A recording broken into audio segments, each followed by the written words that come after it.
안녕하세요. 오늘은 굽이 갈라진 것과 색임질을 하는 것을 먹으라라는 구절이 있는데 이게 어떤 것을 뜻하는지에 대해서 알아보도록 하겠습니다. 예, 레위기 11장 3절에서 8절까지 한번 읽어볼까요? 네, 짐승 중 무릇 굽이 갈라져 쪽발이 되고 색임질하는 것은 너희가 먹되 색임질하는 것이나 굽이 갈라진 짐승 중에도 너희가 먹지 못할 것은 이러하니 약대는 색임질은 하되 굽이 갈라지지 아니하였으므로 너희에게 부정하고 사반도 색임질은 하되 굽이 갈라지지 아니하였으므로 너희에게 부정하고 토끼도 색임질은 하되 굽이 갈라지지 아니하였으므로 너희에게 부정하고 돼지는 굽이 갈라져 쪽발이로되 색임질을 못함으로 너희에게 부정하니 너희는 이 고기를 먹지 말고 그 주검도 만지지 말라. 이것들은 너희에게 부정하니라.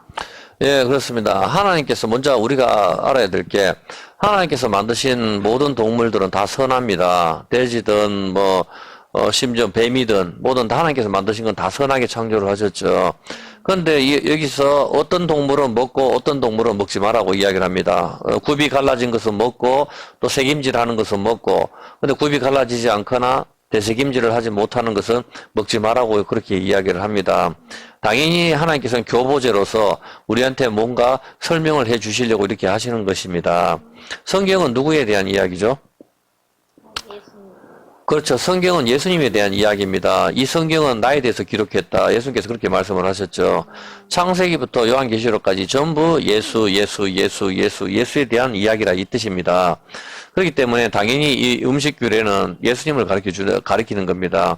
사람들이 그것을 못 찾아서 가는 건데, 먼저 굽이 갈라지다라는 것을 한번 찾아볼게요. 굽이 갈라지다는 것은, 굽이 어떤 개념인가 하면은 히브리어 파르사입니다. 파르사. 갈라지다 이런 뜻인데, 발톱, 손톱 뭐 이런 개념이거든요.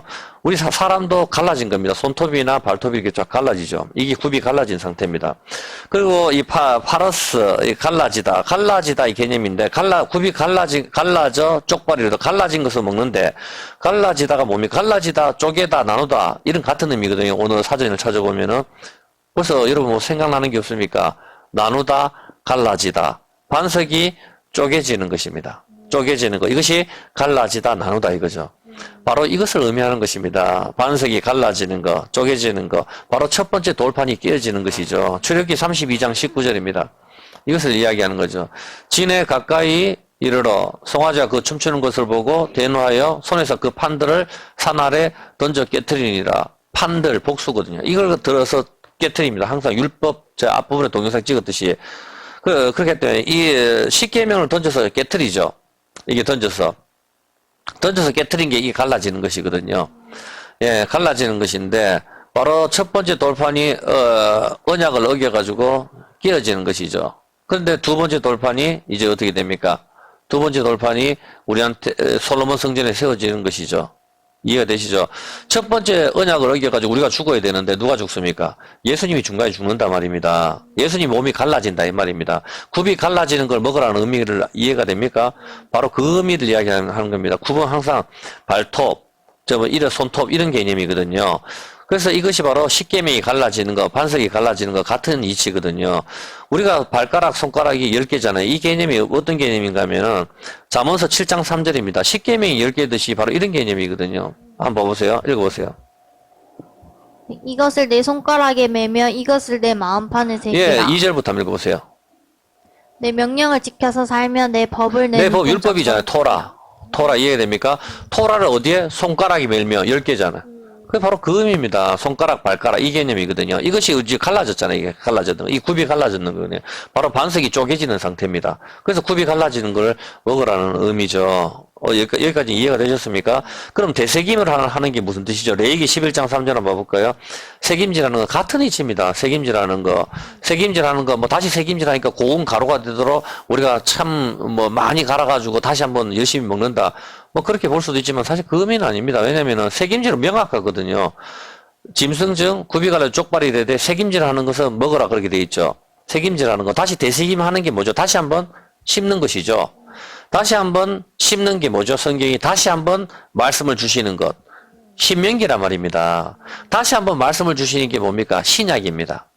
첫 번째 돌판이 깨어지고 다시 한번 말씀을 주시는 게 두 번째 돌판이잖아요. 이 개념입니다. 말씀이 구약만 있으면 되잖아요. 근데 구약에서 우리가 어겼기 때문에 너는 구약에 의해서 다 죽어야 되는데 다시 기쁜 소식, 복음을 준다. 그래서 신약이 들어오는 겁니다. 다시 한번 주는 거. 그래서 창세기, 출애굽기, 레위기 그 내용을 갖다가 신명기 똑같은 내용을 다시 한번 설명을 하잖아요. 신명기. 그래서 다시 한번 되새김하는 거. 되새김하는 게 어떤 개념인지 아시겠습니까? 다시 한번 되새김하는 게 신약이고 다시 한번 되새김 주시는 게 다시 한번 말씀을 주시는 게 뭡니까? 다시 한번 떡을 다시 이 말씀이 떡이라 그랬잖아. 떡이라 그랬으니까 떡을 다시 한번 씹는 게 뭡니까? 신약이라고요. 떡을 다시 한번 씹는 게 두 번째 돌판이고 또 다시 한번 말씀하시는 게 신명기란 말입니다. 신명기에 다시 한번 말씀하시잖아요. 똑같은 내용을. 예, 바로 그런 개념이거든요. 신명기. 바로 되새김질을 해서 하는 것을 먹으라는 개념은 바로 그런 개념입니다. 사람들이 이런 부분을 참 잘 모르던데 보니까 이런 것을 이야기하는 것이죠. 우리가 이제 어느 정도 이해가 되셨습니까? 네. 예, 굽이 갈라지는 것과 새김질을 하는 것을 먹으라는 개념이 조금 잘 이해가 되나요? 네. 예. 오늘은 굽이 갈라진 것과 되새김질하는 것을 먹으라라는 것의 의미를 알아보았습니다. 예, 전부 예수님을 이야기하는 것입니다. 네. 예, 고맙습니다. 감사합니다.